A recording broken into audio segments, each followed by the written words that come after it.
Los tarahumaras, como la mayoría de los pueblos indígenas de México, fueron víctimas de invasiones y despojos a lo largo de la historia. Durante 400 años, las autoridades lanzaron varias ofensivas contra la comunidad, tratando de arrebatar y dominar su territorio. No obstante, como todo pueblo resistente y guerrero, los autónomos intentaron a cualquier precio proteger su tierra y conservar su propia subsistencia. Sin embargo, la superioridad de los invasores hizo que en gran medida se impusiera la voluntad del gobierno. Como resultado de ello, cuando estalló la Revolución Mexicana, la tribu vio en el conflicto un medio para vengarse de sus adversarios y recuperar las tierras de las que había sido despojada. Los tarahumaras eran originarios de la Sierra Madre Occidental de los estados de Chihuahua, Durango y Sonora, instalados en la montaña hace aproximadamente unos 15.000 años. Los indígenas empezaron a desarrollar su propia cultura, religión y modo de vida, caracterizados por un fuerte belicismo. Inventaron una religión politeísta que veneraba el sol, la luna, las serpientes y las piedras. Desde los inicios practicaban una economía basada en la caza y la recolección. Sin embargo, con la aparición de la agricultura, comenzaron a cultivar el maíz, el frijol, la calabaza, el chile y el algodón. Finalmente, los diferentes grupos que conformaban su nación eran encabezados por gobernantes que se encargaban de proteger la tribu.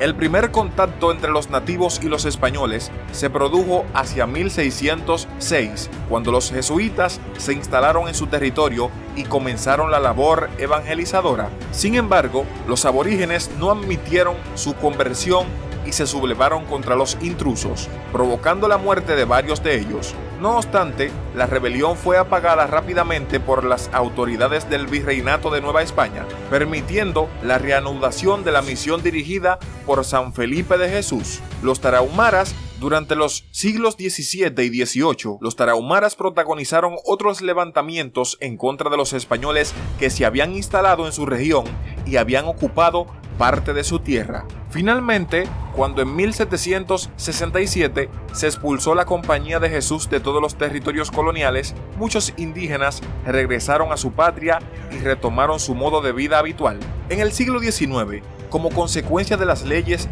de desamortización dictadas en 1856, muchos mestizos empezaron a llegar a la región, apoderándose de las tierras tarahumaras. Los indígenas, despojados y empobrecidos, decidieron abandonar sus suelos y emigrar a otras partes. Al mismo tiempo, durante el siglo decimónico, se identificó la actividad minera y la construcción del ferrocarril Kansas City en la zona, provocando la llegada de muchos extranjeros. Estas circunstancias causaron en 1876 el estallido de la rebelión de los Tarahumara, tras la cual los nativos recobraron la paz y parte de sus tierras. Sin embargo, bajo el gobierno de Porfirio Díaz, los abusos cometidos contra ellos por los foráneos instalados en su terreno provocaron dos nuevos levantamientos, el de Agua Amarilla en 1895 y Chinatu en 1898. Durante la Revolución Mexicana, los tarahumaras lucharon en las filas del ejército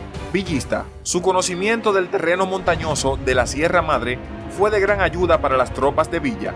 Gracias a su destacada labor de inspeccionar el movimiento de las fuerzas federales, los revolucionarios salieron victoriosos en la batalla de Ciudad Juárez en mayo de 1911. La participación en el conflicto armado no tardó en beneficiar a los indígenas. Con la reforma agraria, estos recibieron buenas proporciones de tierras ejidales. De esta forma, se volvía a hacer justicia con las comunidades aborígenes de México, las cuales habían sacrificado su vida para salvaguardar la tierra, la reliquia de toda civilización.